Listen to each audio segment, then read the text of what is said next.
You are Locked On Clippers Postcast, part of Locked On Los Angeles on the Locked On Podcast Network. Your team every day. Well,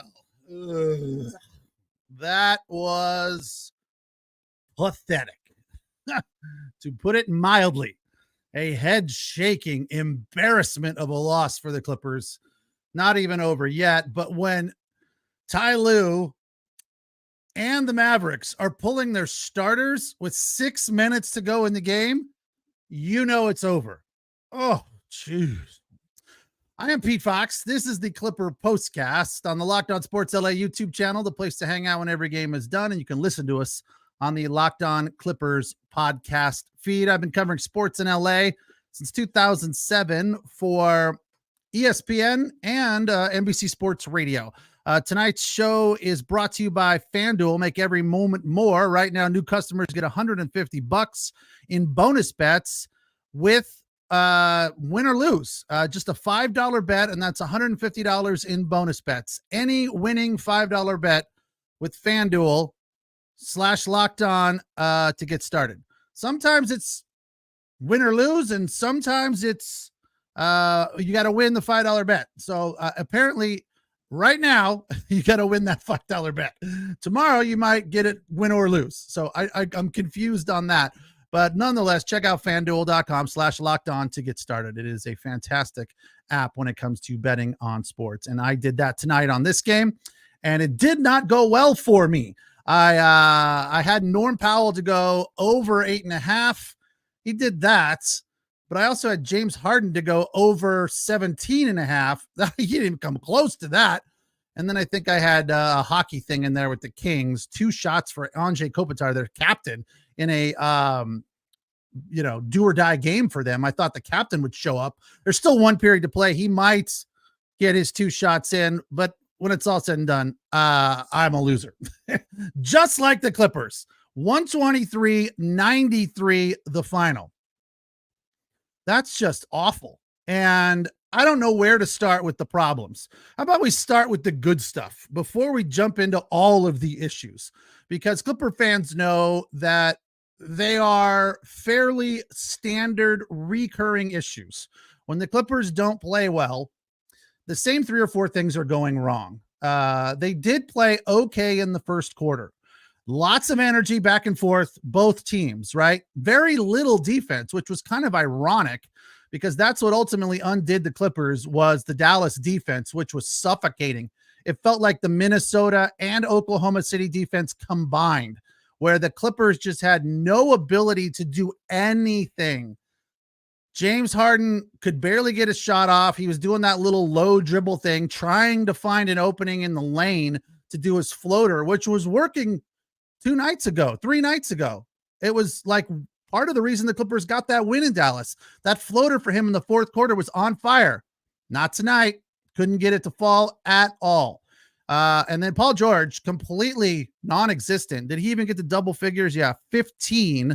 James Harden finished with 7. I mean, that's he should be standing at the gate as people are leaving, giving them all $5 just for how embarrassing that performance was. Or maybe 20. I mean, he's got millions, right? Everybody that came to this game should get a 20 spot for how embarrassingly bad James Harden was. And Paul George, not much better. He had a little spurt there in the third quarter, which was quickly undone by Mason Plumlee's foul beyond the arc, which turned into a 4-point play.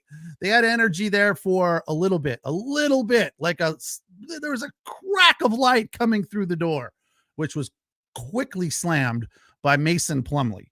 But in the first quarter, Harden to Zoo, that's something they do in the first quarter frequently, was working pretty well.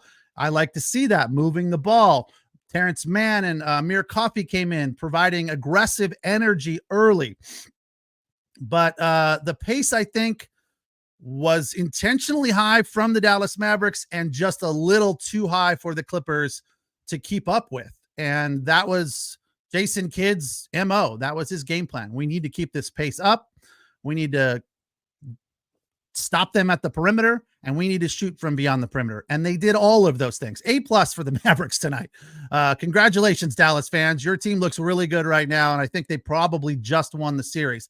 But the biggest issue for me in this game, I have an NBA friend, guy's been covering the league for quite a while, who has said to me over and over and over and over and over again, he beats me over the head with this, and he is 100% right. I forget about it quite frequently, but it again became an issue tonight. The Clipper fans are atrocious. When they are out of a game or the game is not close and they're not winning by 20 or 30, they are completely sleepless in Seattle. They are out of it. They are not interested. They are not there to urge their team on, to get their team fired up. Like Dallas, let's look back to a few nights ago in Dallas. The crowd was never loud. Kevin Harlan said it was never louder than when the Dallas Mavericks were down by 20. They hit a couple of buckets and the fans went crazy. Clipper fans go down by 10 and they're just like, I'm out, sitting on their hands, completely silent, not making any noise at all. Now, you can't put it all on them, but without a doubt, they do the Clippers no favor. It is a 100% self-fulfilling prophecy. And I think it kind of gets into the head of the Clippers. They have to understand and feel it, that they're not playing well, they're not shooting well, and the fans are bored. I mean, there's just nothing worse than boring the fans when they're not interested. You can feel the intensity that they're not pleased, right? Because they're not cheering you on. And I get it. It's hard to cheer when you're down, but other teams do it. Again, Dallas figured out a way. They ultimately lost that game, but the Mavericks got back into that game and even took a lead of 1 point late in the game, largely because the fans got them fired up and got them rolling. Now, I don't know if the fans were in this game, if the Clippers can figure out a way to make a three. Probably not, but at least it would have been closer and it wouldn't have been such an embarrassing loss. And it probably would have been more fun for them, right? It's kind of like if you guys show up and participate in the game as a fan, maybe the team will give you a better response, reaction, performance, and you'll have a better time. You'll enjoy the game more because there was nothing about this that was enjoyable. 123-93. That's 30 points. I mean, come on. It's the playoff game, pivotal game 5. And you guys come and lay an egg like that? It's embarrassing. I mean, 25-24 at the end of one. That was as close as it was at the end of a quarter. Down 10 at the half, down 20 at the end of 3, down 30 at the end of the game. That's evenly progressive, right? Another check mark in the positive box for the Dallas Mavericks. Down by 1 at the first quarter, up by 1 at the first quarter, up by 10 at the break, up by 20 at the third quarter, and up by 30 at the end of the game. Wow, that doesn't happen very often. Clippers, you should be embarrassed. Absolutely embarrassed. I don't understand how you get this far along and win this many games when this stuff happens. Just mind-boggling to me. It seems like it's impossible, but it happened. It happened. We saw it. There was just nothing falling for them. I know when you're not making shots, it becomes an epidemic and it just kind of snowballs down the hill, but they have to figure out a way to start making some shots. I know it's easier said than done, but that if they play anywhere even close to this bad in game 5 or 6 rather, I mean, obviously it's going to be over, but if they want to be in this game, and I think they'll have a better shot in Dallas because the Clipper fans won't be there dragging them down with their ho-hum, boring, I'm not interested, not willing to participate and support my team attitude. Just, you guys should be embarrassed too. Everyone involved with it. I'm embarrassed. I'm embarrassed that I have to point it out to you right now. All right, this is the Clipper Postcast on the Locked On Sports LA YouTube channel and on the Locked On Clippers podcast feed. We come on right after the game and we break it down for you. Clippers lose by 30. I'm Pete Fox. We'll hit the first break and come back and get into the bucket list. Believe it or not, there were a few good shots. I don't think I got 5, but I got 4 at least. So we'll do that next.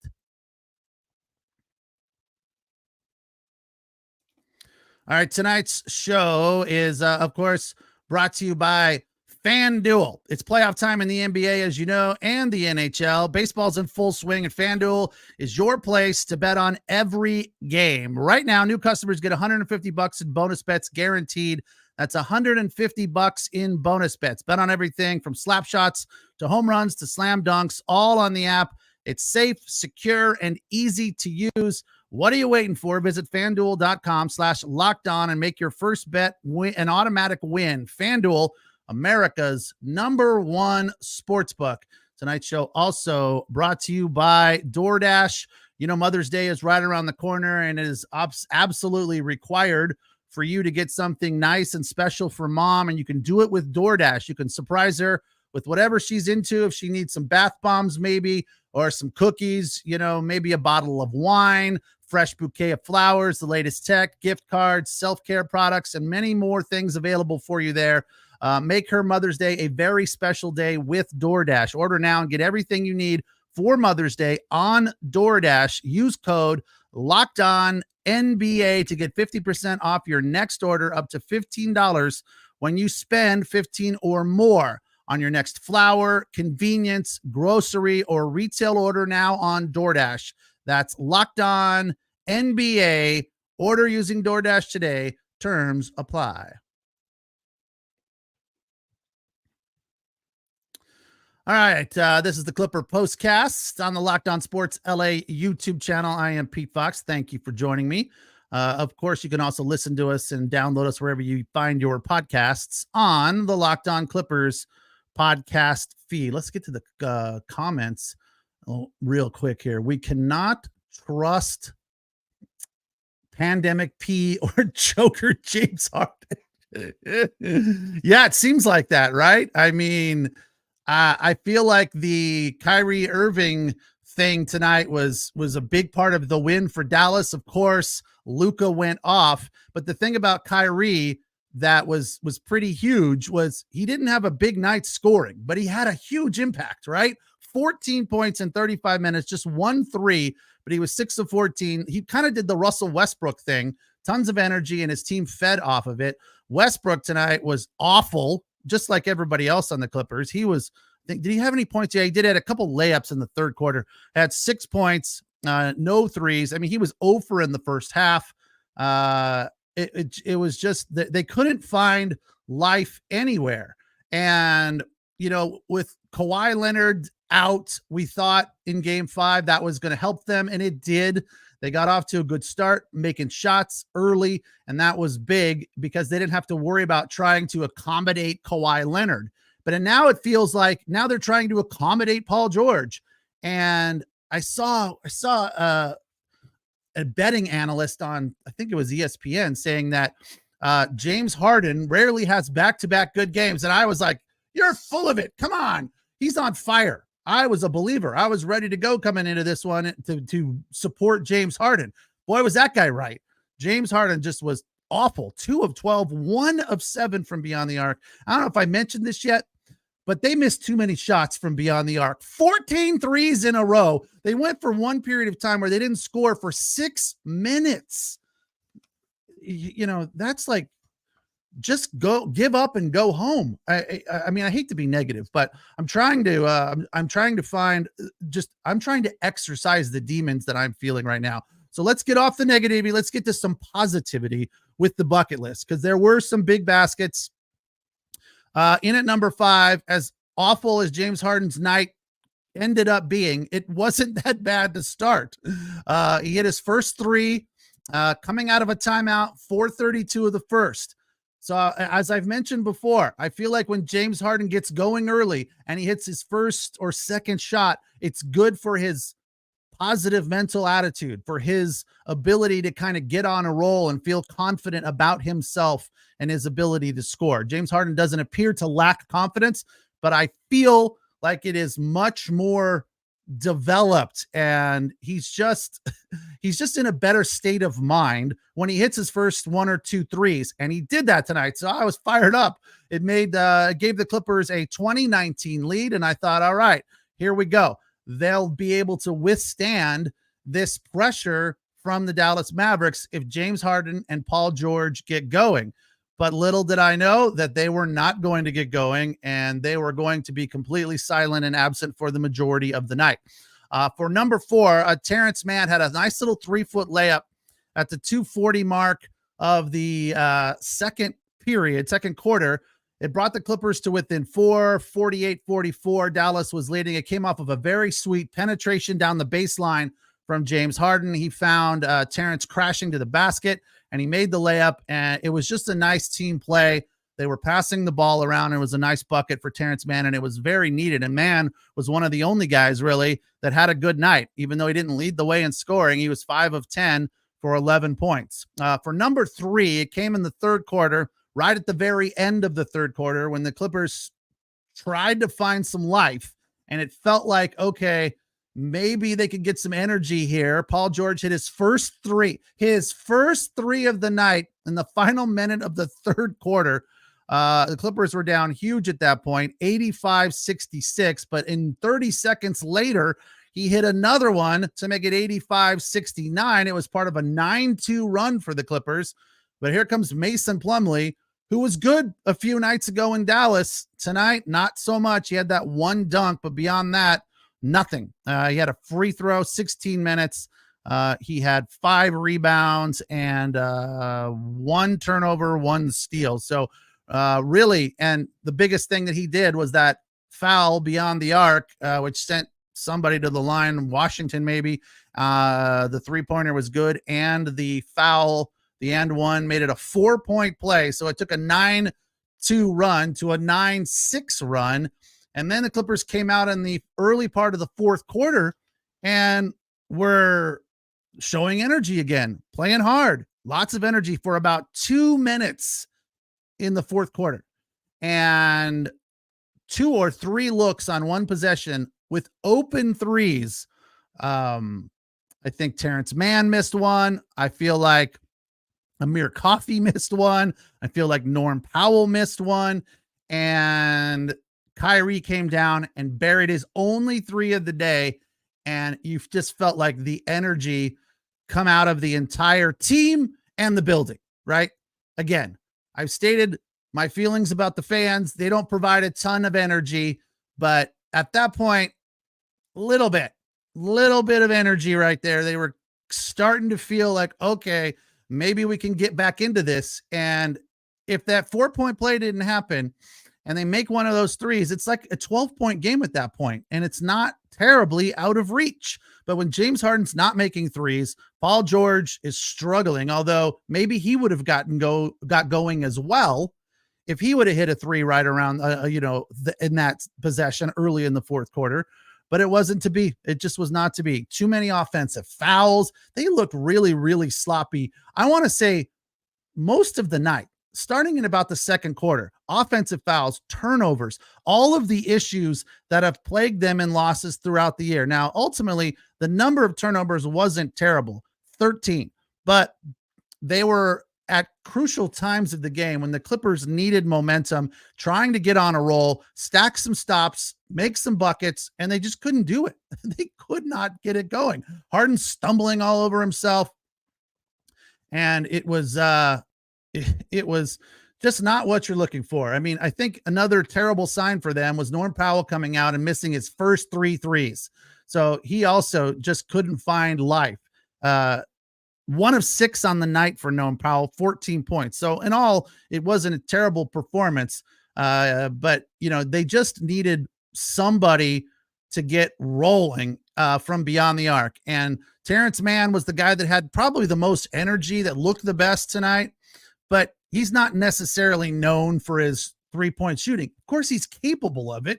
And, he played very well, but he's not known for his 3-point shooting. That's Norm Powell's job. That's Paul George's job. And that's definitely James Harden's job. And when James Harden is off, this team just struggles. And really, you'd like to see Paul George step up and be like, all right, James, I got you.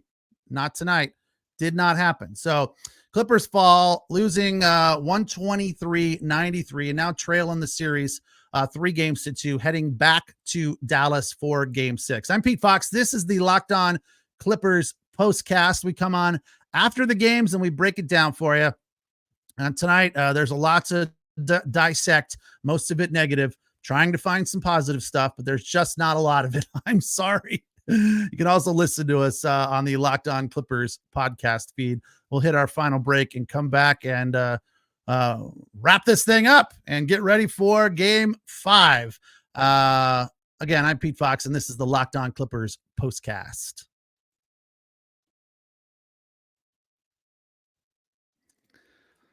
Tonight's show is brought to you in part by Monopoly Go. If you have that competitive side like I do,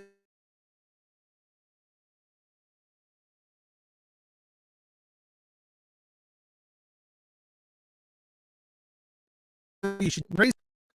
You can build up amazing cities that bring you big money. And the best part is messing with all your friends that are playing on there as well. You can charge them rent on iconic properties like in Classic Monopoly, but now you can also rob their vaults of riches for yourself.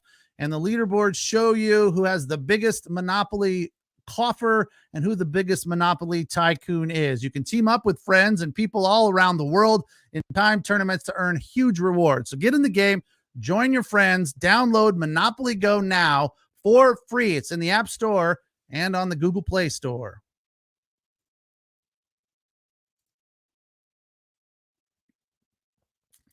All right, Clippers fall 123-93. They now trail in this series 3-2.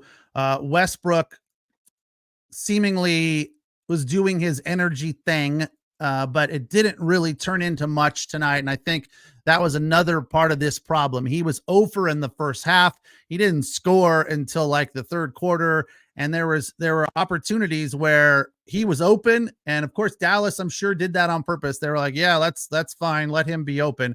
And he would, take the shot, of course, and miss. He was 0 for 3 from beyond the arc, 2 for 11. He got a couple of layups in the third quarter when the Clippers were trying to find a little bit of energy. It came right at the end. He broke that 6+ minute scoring drought for the Clippers with a layup. Dallas was on a 14-0 run right then. And I think, how about this for some positivity?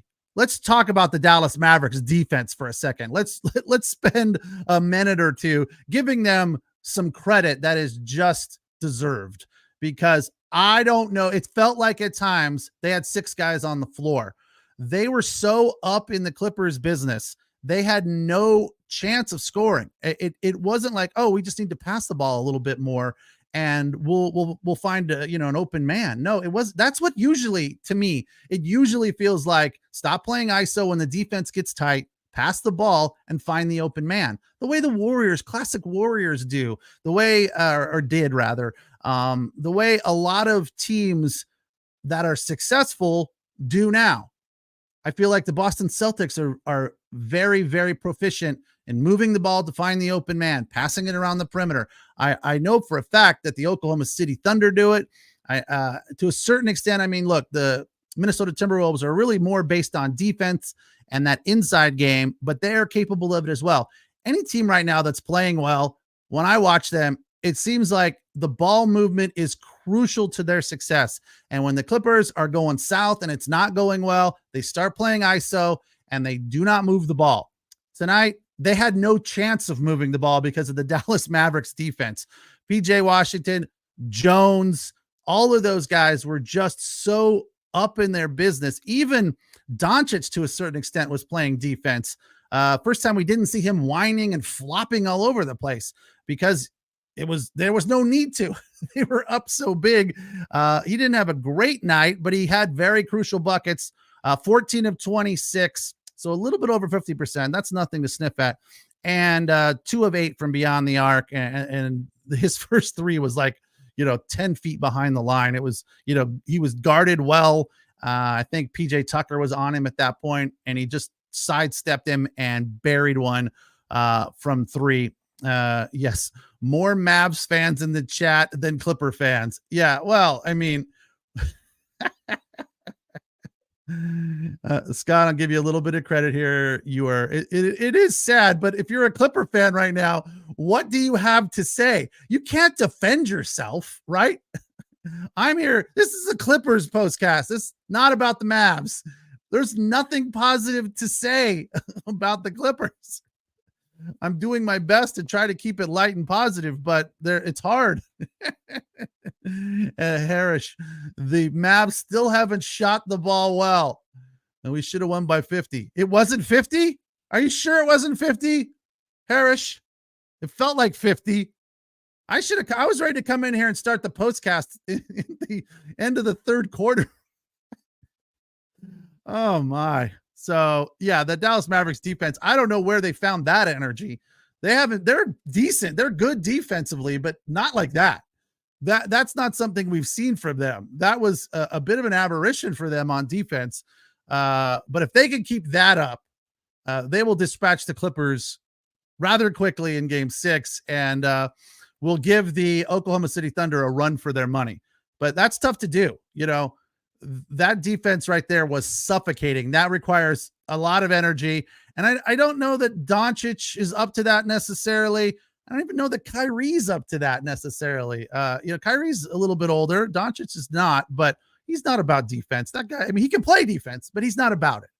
He's about scoring. That's his thing. Scoring and flopping and whining, right? So I don't know. PJ Washington can probably do it. Jones Jr., Derek Lively was fantastic tonight. One of my notes in the first half was, and this has kind of been one of my notes every night against the Mavericks in this series, the Clippers have got to do a better job of stopping that alley-oop, mostly to Derek Lively, right? They cannot allow that to happen. They cannot allow him to get loose and just hammer down those dunks in the alley-oop. It makes it look so easy, and it looks like the defense is completely non-existent. So that's one thing that needs to improve in game 6. Another thing that needs to improve is they need to close out on that. Kleba? They need to close out on that guy beyond the arc, right? The late closeout with the flailing of the arms, the half-assed, I'm trying to guard you, but it's not real defense. That doesn't work against him. He made 3 consecutive threes with Harden kind of like, throwing up a lazy hand as the ball's already left. That they have to focus on closing out on that guy with more energy when he's beyond the arc, right? He's not a great shooter, but he has the capability of burying threes. Tonight, he was a great shooter. 5 of 7 from beyond the arc for 15 points. That was a big part of what started the hammer falling on the Clippers' head. That guy just burying 3 after 3 after 3 because he was basically wide open and the Clippers weren't defending him. So they need better closeout. They need fewer turnovers as per usual. They need to make a few more buckets or a lot more buckets. And they need to stop that alley-oop. So those are 3 or 4 things that I'm sure are on the whiteboard right now in crypto.com that Ty Lue is circling and saying, all right, we're going to work on this tomorrow. Or you're going to watch video of it on the plane as we're flying to Dallas, because they just have a lot of things to focus on. There's not just one. So, I feel like the do or die aspect of things is going to help them.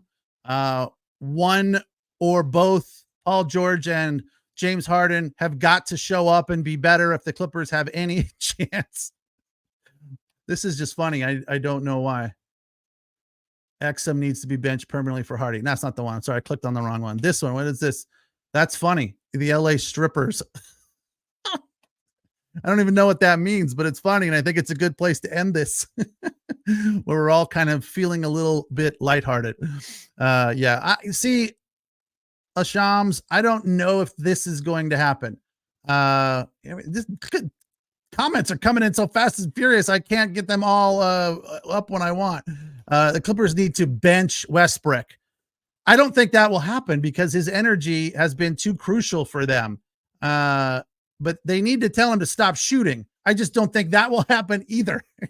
Hey, if you don't make your first or second or third shot, then don't shoot anymore. Play defense. Get steals, pass the ball, facilitate, get everyone fired up, but stop shooting. That's the rule. If you don't make one in your first 3, stop shooting. You're done. You get 3 strikes. It's like baseball. You get 3 strikes and you're out. All right. That's the deal for Harden. I mean, for Westbrook. No more than 3 shots. If you don't make one in your first 3, you're done. All right. Clippers, hopefully not done yet. Down by 1 game. Heading back to Dallas. A game where the Mavericks can wrap up the series, or the Clippers can force a game 7 in LA, which may not be the best thing for them, but I guess it's better than losing in 6. Tonight they lost by 30, 123-93. I am Pete Fox. This has been the Clippers Postcast on the Locked On Sports LA YouTube channel. Thank you for the comments. Thank you for joining me. You can also listen to us on the Locked On Clippers podcast feed. We will be back with you in a couple of days for game 6, which will be in Dallas at the American Airlines Center. 5-3. So that's Friday. So we'll do that on Friday. I'll be doing Locked On Dodgers tomorrow. So if you're a Dodger fan, they won tonight comfortably to take 2 of 3 in Arizona. I'll be covering that. And it looks like the Kings are in trouble and they're going to lose as well. So sad news there. Tough night for LA fans, unless you're a Dodger fan. Again, thank you for joining me here. We will talk again very soon. Have a good night.